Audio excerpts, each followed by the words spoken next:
budite se, doručak je na stolu. Ja idem do drugarice da je pomognem da uredi njen novi stan. Dobro, ćao mama.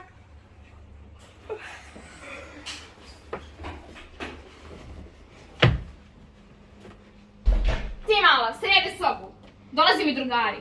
I smesti mi vrati telefon. Kakav telefon, vrati mi slušalice. Nisu kod mene.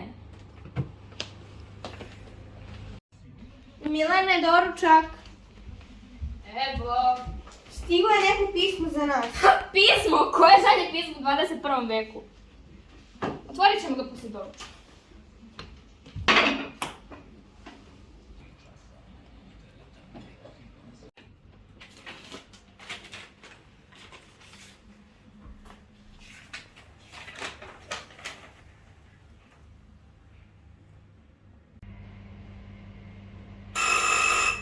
Evo!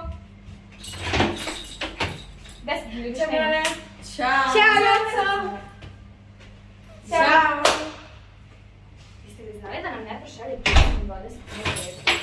Bože, da li ste ga otvorili? Šta je pisalo? Jesmo, unutra je nekakva čudna zagonetka.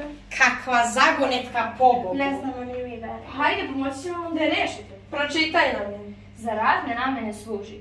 Nekad se i s kuglama druži. Kad je iz Švedske, posebno ga vole. Ima noge koje nikad ne vole. Švedska noge, šta? Šta bi to moglo da bude? Ne znam, ne zanima me, ovo ajde idem u pas. Stani Milane, stani. Ovo je bitno. Hajmo da je rešimo, veruj mi. Dobro. Hajde. Pa šta bi ovo moglo da bude? Ne znam, ja stvarno iskreno ne znam šta. Drugari, rešenje je 100. Pogledajte. Šta? Pa ovo je zanimljivo. Pročitaj nam drugu. Ove zagonetke su baš zanimljive.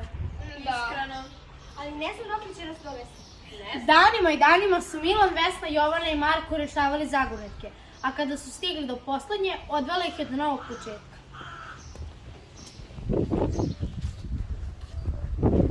Šta je ovo? Neko se šali sa nama.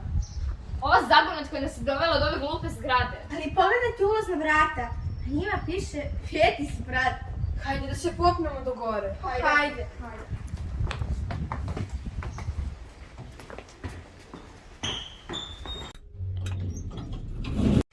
Mama, otkud ti ovde?